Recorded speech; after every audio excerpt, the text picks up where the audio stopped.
Okay, so we are going to review for a quiz, and let me show you where everything is. Guys, if you have your camera off, besides Mr. Meyer, turn it on. You're going to want to go to Canvas and Module 2. All of this stuff, 2.2 to 2.8, you can still do. And I want you to know I put videos on. So if you've missed, all you have to do is watch the video and it gives you most of the answers for the task, and then you have to do the homework. So I'll still accept all of those. Today we are on virtual learning page right here. And it says review for quiz 3. And you can do one of 3 things. Let's give this just a second. It's being slow because I've got a lot running. You can print this. You can just do it in here and write on it and then hit the save and submit button that's up top, and that's your assignment. Or you can do neither of those things and you can just follow along on a piece of paper and take a picture with your phone and submit that as well. So you have 3 options. If you wanted to write in here, you just go to the drawing tool. It won't be beautiful, or you can use the text tool and you can do your homework in here, whatever you prefer. And here's your instructions for that right here. Okay, do the review in Cami and hit submit. Print it, do it and upload using the link in the module. Do it on a separate sheet of paper and upload. You've got 3 options. And then after class today, I'll post this video, but since you're in class, you won't need to watch the video unless you get confused. What we've just done, you can use on the quiz, and I'm showing you how to do everything on the quiz. So this is your notes. If you go back to the module, you will see here's the upload if you choose not to do it on Cami. So it is an assignment. It's a 10-point assignment, and I'm giving you the answers today. And then here's your quiz, quiz 3, November 24th. You need to do that. Hopefully you'll have time to just do it in class today. Otherwise, you have to get it done by Sunday, and you can use notes, okay? Okay, so if you're just doing this on a piece of paper, you're going to want to write them down, and then you can use this on the quiz. The first 4, we're just going to practice what we've learned, and then I'll tell you the ones that are exactly like the quiz, so you can even pay closer attention to that. We are going to factor quadratics, and we know they're quadratic if the biggest exponent is 2. We've been looking at stuff that looks like y equals ax squared plus bx plus c. And I'm going to ask, I'm not looking at your faces, I'm just looking at the screen. So if you, actually I wonder, because I'm recording it, if you have a question, you'll have to unmute and let me know that you need help, okay? Now, this one doesn't have a C term, right? It has an A, a B, and it doesn't have a C. So when there's only 2 terms like that, we're going to see if they have anything in common. So you can use your 100 factor sheet paper, and you would see that 3 and 6, the biggest number they can divide it by is a 3. And they also both have a K, so we're going to pull a K out. And now we're going to divide, and feel free to use your calculator, but we're going to say 3 divided by 3 is 1. And you don't actually have to write the 1 down. You can just leave that out and say it's just 1. And then K squared, divide out a K or take out a K leaves 1K. Negative 6 divided by 3 is negative 2. And K divide out a K is none. And we have factored that. Okay, if we were to draw this in tiles, we would have one side that was K, and then it would be the whole minus 2, you know how they're negatives. And then we'd have another side that was just 3 big Ks. And so, or sorry, 3 Ks. And I don't want to draw the picture there because it's kind of weird, but that's what we're doing. Any questions on that one? That's the greatest common factor that we've done several times. All right, number 2. This one is like the quiz, and we'll do more of these. This one, A is 1. And we're practicing the AC method. That was that long thing we did last class. But when this one, when A is 1, we just need to multiply we need to figure out what multiplies to make 12. And in this case, a negative 12, and adds to make 1. I've shown it to you this way. I've also shown it to you where we did the negative 12 in the box, and then we figured out these two, and they have to add to make 1. I don't care how you want to do it, okay? But what we are going to do is we're going to look at our 100 factor sheet or use our calculator and say what multiplies to make 12? 1 and 12, 2 and 6, 3 and 4. Okay, so we know it's a combination of those things. And since this number is negative, I know one of these on one side is going to have to be negative. Does anybody see a combination of these that could add to make a positive 1? Yes, exactly. Negative 3 and plus 4. Let's try it. Negative 3 plus 4. We could use our other method here. Negative 3 plus 4. Let's check. Negative 3 times 4 is negative 12. Check. Negative 3 plus 4 is positive 1. Check. And since this first number right here was a 1, we're actually done. A minus 3 times A plus 4. That is what the majority of your quiz is on. So when you take the quiz, use this to help you. Use your formula sheet, use your calculator, and you'll be fine. Okay. I wanted to show you how to do a couple more that we've talked about. This one, does anybody remember what to do for this one? N squared, there are 0 n's, so plus 0 n minus 100. So now we have to figure out what multiplies to make 100, but adds to make 0. So I'm going to list my 100. 1 and 100, 2 and 50. I'm going to skip down to the end and say 10 and 10, because I know that's the answer. And if you made one negative and one positive, let's see, I think it would work. Negative 10 times 10, that's negative 100, yep.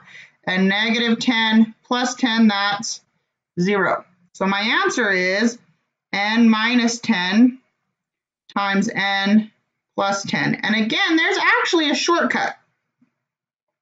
If you recognize that this is a perfect square and that this is a perfect square, it's always going to be the square root of this. So square root of n squared is n. And the square root of 100. Square root of 100 is 10, positive and negative. So you can use the shortcut or you can make it 0 in the middle and do what we've been doing. Any questions on that one? Okay.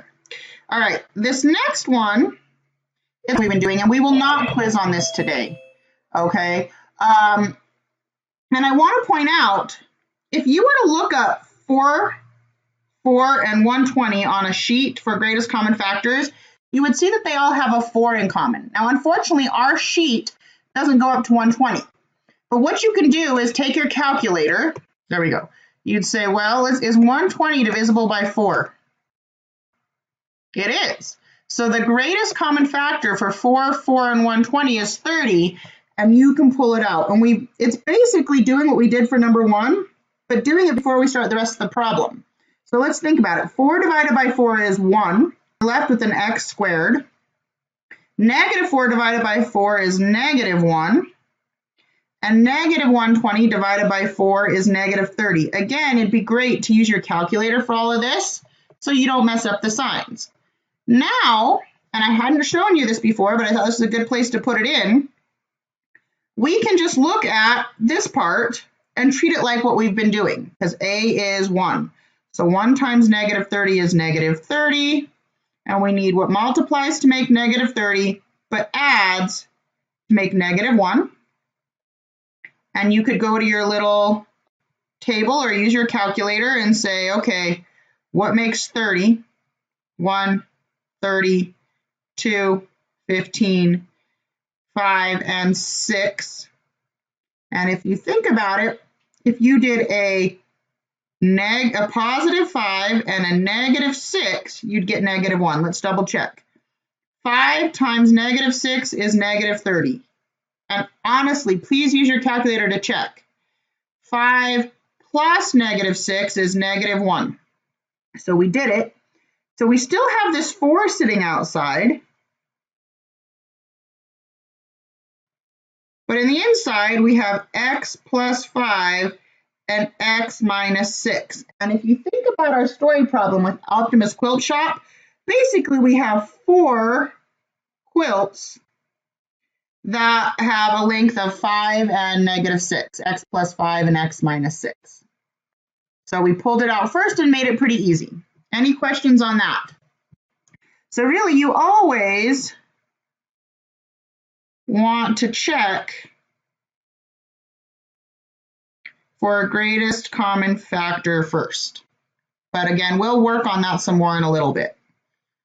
Anybody have questions? Please unmute if you do, and I'm happy to answer them. All right. Yes, dear. I have a question. So, what do you do with the 4 for the It 4 just quilts? hangs Does out. it Yep. just stay there? Yeah, great question. Okay, thank you.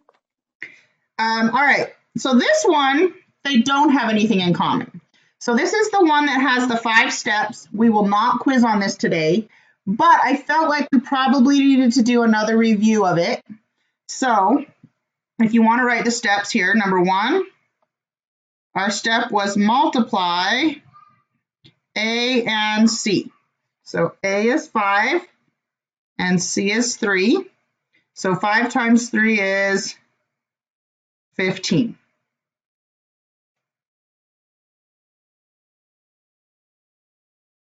And again, you're writing this down so you can turn it in for points. So just showing up today, you get 10 points. Okay, that's a full assignment. Step number 2, we want to figure out what adds to make A times C. Oops, I lie. What multiplies to make A times C and adds, just like we did before, to make B. So what we want is what multiplies to make 15. And again, you don't have to do this little thing. It was just built into your homework last time. And of those, we want to figure ones which add to make 16. I probably won't do this little tree anymore. I'll do this because I think it's better. We need 15 and 16. So if you were to go to your table, you'd have 1 and 15, 3 and 5. Can somebody unmute and tell me which ones would make 16? Yeah, 1 and 15. So let's see. 1 times 15 is 15. 1 plus 15 is 16. So we got that. And if this had been a 1, we would be done. Unfortunately, it's not, so we have more steps. So step 3 is to split B and add parentheses. Basically, we're rewriting this so we can continue to do something. We keep the first part, and then we're going to put a 1M and a 15M.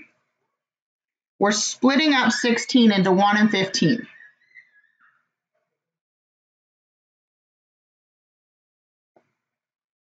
And the reason we do that is so then we can add in some parentheses right here. And we could do the greatest common factor, which we did for number 1. So step 4, we want to find the greatest common factor. And this is actually called factoring by grouping when you do it to both parts. So if you look at these first two, the only thing they have in common is a 1, and you can ignore the 1 if you want. And they both have an m, so they have a 1m. M squared divided by m is m. M divided by m is 1. So we're left with that. Now we look at the next two. 15 and 3, what is their greatest common factor? Someone who has not answered today, please look at your chart or just tell me if you know. It's 3, yes. I don't know who said that because it was so quiet, but yes, thank you very much. It's 3. So we're going to pull out a 3 and go 15 divided by 3 is 5. 3 divided by 3 is 1. And oh, I messed up somewhere. I don't know if you guys noticed. What is 5 divided by 1?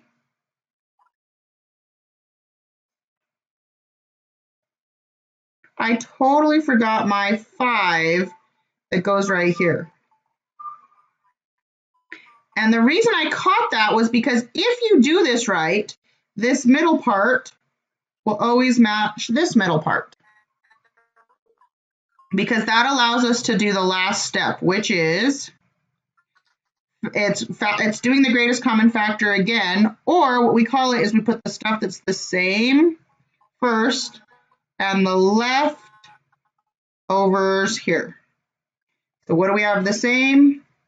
5m plus 1, and what's left over, m plus 3.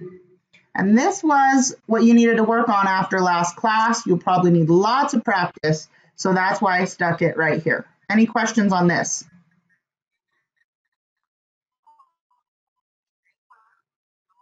Somebody has their microphone on. If you're going to ask a question, do. Otherwise, please mute it.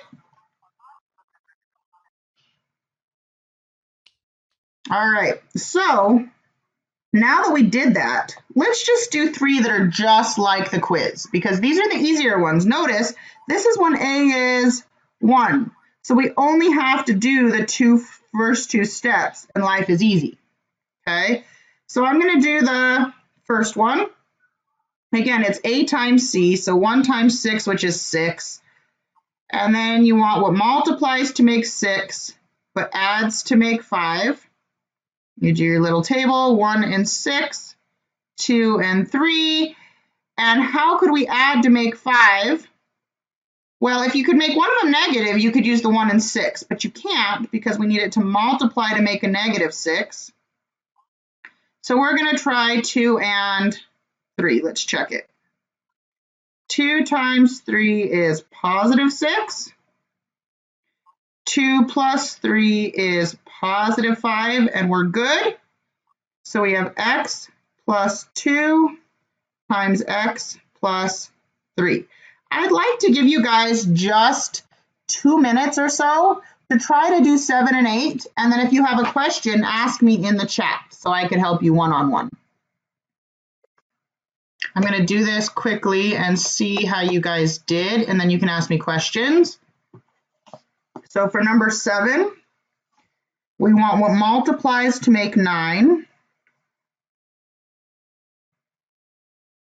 but adds to make 6. And if you listed all the things that make 9, 1 and 9, 3 and 3, I think it's pretty easy to see that it would be 3 and 3. So you would say b plus 3 times b plus 3. And you're also welcome to write it like this, because it's a square. If you were to draw, it would be a b, it'd be x or b plus 3 of them, and an x or b, whatever you want to call it, plus 3 of them. And then if you built in the picture, you'd end up with 9, and it's a square. Okay. For this one, we need what multiplies to make 63, but adds to make negative 16. So again, I use my chart. And if I did that, there would also be 3 and something, but I ignored that. You'd need them to both be negative. So if this middle one's negative and this one's positive, they're both going to be negative. So you have to be really careful with that. And let's check. Negative 7 times negative 9 is 63. Negative 7 plus negative 9 is negative 16, and so we are good. So that right there is the majority of the quiz. Do you have any questions on that part? Does the order of what you put them in matter? So like this is 100% correct. Does that help you, dear? Yeah, I was just wondering if like the b minus 7 had to come before. It doesn't matter. It's the same idea of 3 times 5 being the same thing as 5 times 3. You can totally swap them. It's called the commutative property. So good job. Good question. All right. Any other good questions? All right. So last I want to talk about graphing. And there are 2 graphing questions on the quiz. You can use this to help you. And I'm going to grade them a little easier because we haven't done as much practice. So it's kind of a formative quiz in that part because I want to see where you're at. The other ones, straight quiz, like you can always take it again, but I think you're ready to do it. So this first one is called vertex form. And remember, it's y equals, this was from last unit, a x minus h squared plus k. And if we think about it as the transformations, we're a graph right here, but it's going to go left 3 and up 3. So it's really going to go over 3. Oh, I said up 3 and up 2, and that would be my graph. Now that's a really sloppy version, so I'm going to write it in better. Another way to think about vertex form is this number and this number tells you the vertex, the pointy part of the U. And anything in parentheses is opposite, so -3, +2. And then unless there's a number in front, it's always going to go over 1, up 1 for the next point. And then it goes over 2 and up 4. It's just something we memorize. And it would look more like this. What's lucky for you is when you do it on line, once you do this point and then you go over 1, up 1, it'll make your shape for you and you don't have to worry about it. So remember the transformations that we know, okay? That this is the left and right, this is the up and down, and then this is the skinny or fat. And also, if there's a negative in the front, it flips it upside down. So it's when I make you stand up in class and move around and you hate me, that's what we're doing. There is not one of these on the test other than you're going to turn it into it like this and use it to help you graph. Now, only 3 more, guys, so hold on to your hats and then you'll be good with math. Are you guys ready for me to move on? Anybody have a question?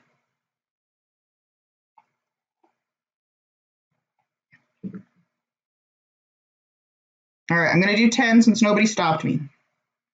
So 10, this is called standard form.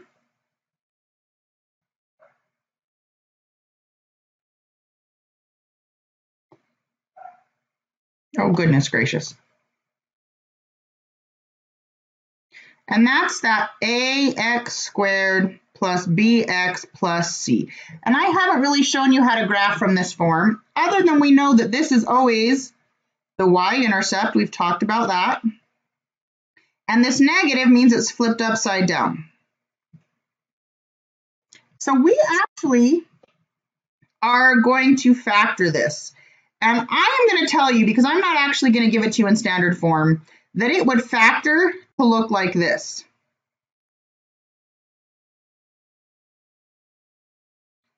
And I guess I could show you how I did that real quick. You don't have to write this part down.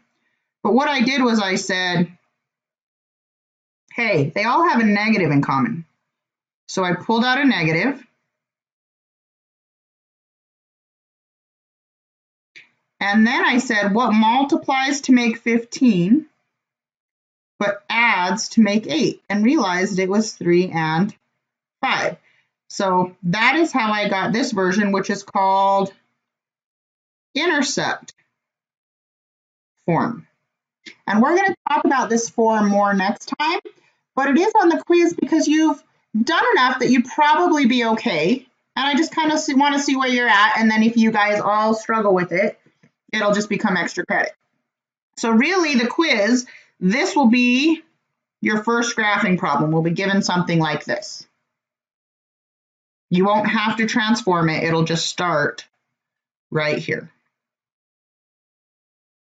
And here's what's interesting about intercept form. These 2 values right here are where it crosses the opposite of these values, the x-axis. They're the x-intercepts. So it's y equals a, x minus p, x minus q. Again, please write this down. This is your notes for this.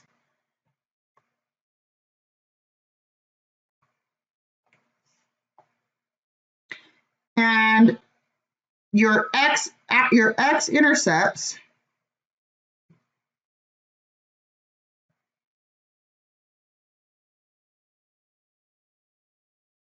are the points P0 and Q0, the opposite of what you have. So in this case, we have a positive 3, so it's actually going to cross at negative 3. And we have a positive 5, so it's going to cross at negative 5. And so it'll ask you on the quiz, what are your x-intercepts? And you'll look at this number, and you'll just rewrite it with the opposite. So if it was positive, then it's negative. So I'm going to say my x-intercepts are negative 3, 0, and negative 5, 0. Now, I want to know where my axis of symmetry is. My axis of symmetry, if you guys remember from before, is where it folds in half. Well, where is this going to fold in half? It's going to fold in half right here. So it's going to be at x equals negative 4. Okay. If I wanted to know where, let's see if this will work better this way. Nope. My y-intercept is, well, I know it's negative 15, but if I didn't give it to you like this, if I want the y-intercept, plug in x equals 0, because that's when our x is 0. It's where it crosses this line. So I'm going to say, and again, I'm showing you stuff, I'm bringing everything together that we've been doing. Negative times 0 plus 3 times 0 plus 5. And it says y equals, well, 3 times 5 is 15, negative 15. So my y-intercept is when x is 0 and my y is negative 15, which we already knew from up here. So it's going to flip around like this something and cross all the way down here at negative 15. Any questions so far? I know I'm going a little bit fast, but I feel like this is just bringing stuff together, and since you can write it down and use it, you'll be okay. Anybody have a question before I do one last thing?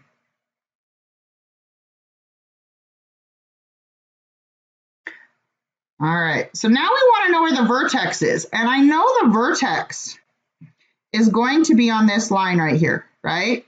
But I don't know how high up it is. Is it there? Is it there? Is it there? So just like I did to find the y-intercept, to find the vertex,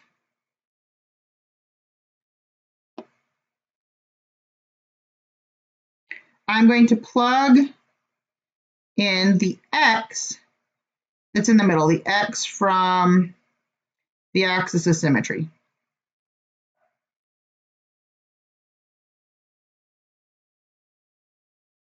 So I'm going to say, okay, y equals negative, this time my x is negative 4 plus 3 times negative 4 plus 5.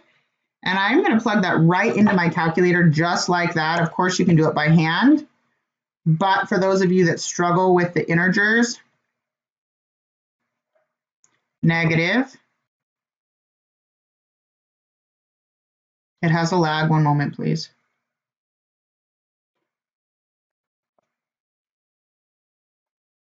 We're going to say negative, parenthesis, 4 plus 3 times, and oh, notice it's a negative 4, so my bad. Negative, parenthesis, negative 4 plus 3 times negative 4 plus 5, and I get 1. So what that means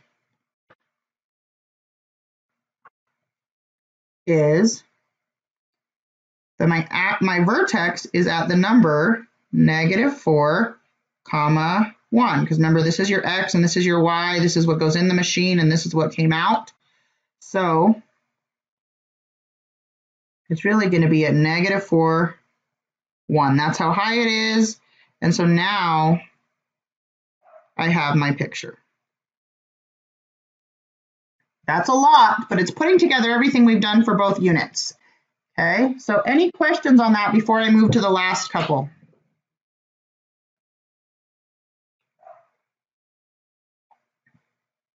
Again, copy all of this down, go back and watch the video before you take the quiz, because the one on the quiz is just like it.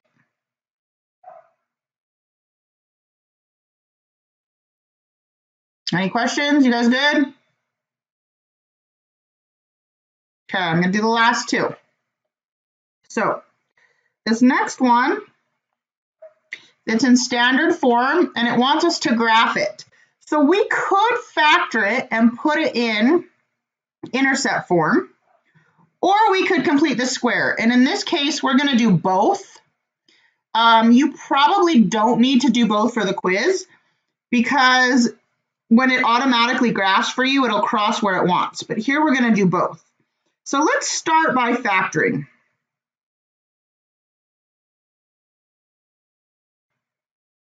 So we're going to go from standard form to intercept. And basically, I need to figure out what multiplies to make 5, but adds to make 6. And I hope that you would know that that's 2 and 3. So we would get y equals x plus 2 times x plus 3. Okay, let's check. 2 times 3 is 6, or sorry, oh, yeah, 2 times 3, oh, notice I did that wrong when I checked. 2 times 3 is 6. I need it to multiply to make 5 and add to make 6. So, see, I gotta be careful. Cleekis had a brain fart. Let's try it again. What if I said instead,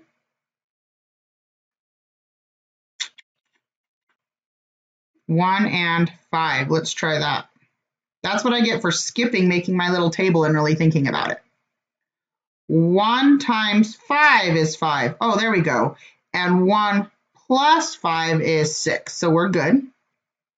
Well, what does that mean? It means that I have x intercepts at -1, 0 and -5, 0.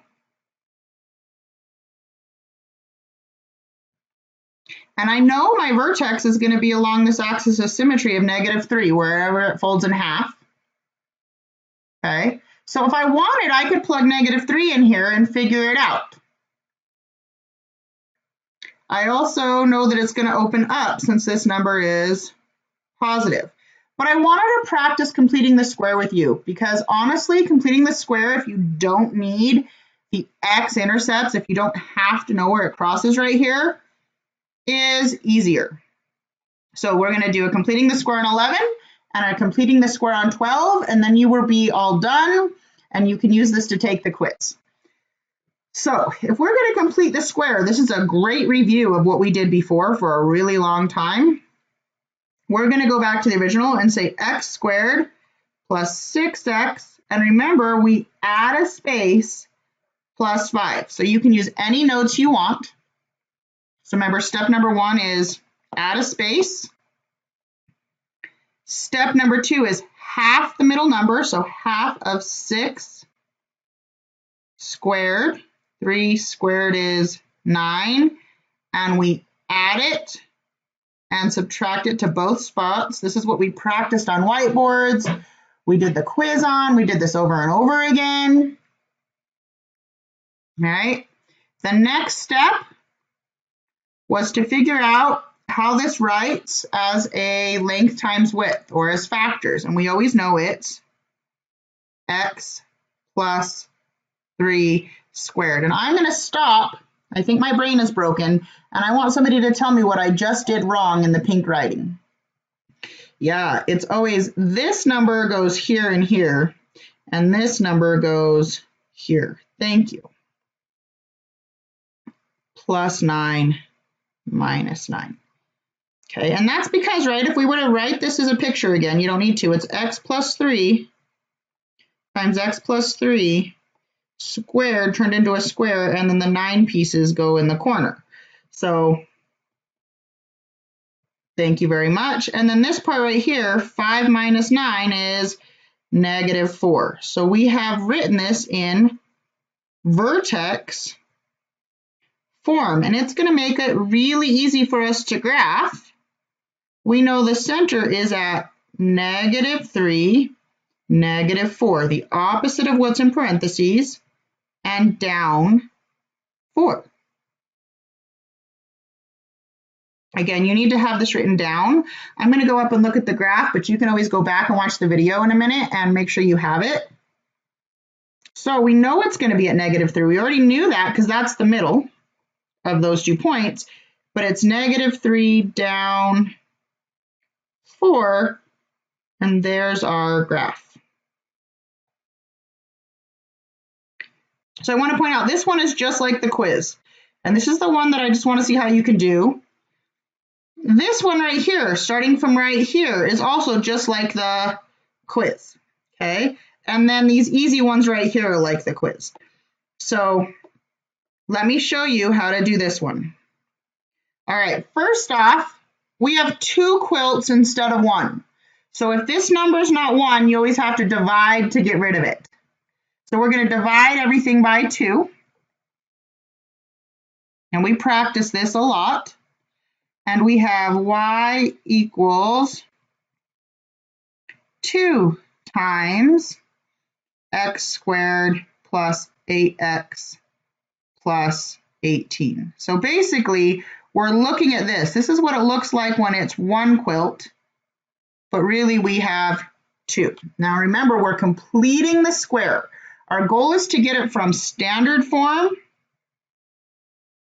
to vertex so we can easily graph it. That's all we need. And then I'm going to rewrite the completing the square steps for you down here. Remember number 1.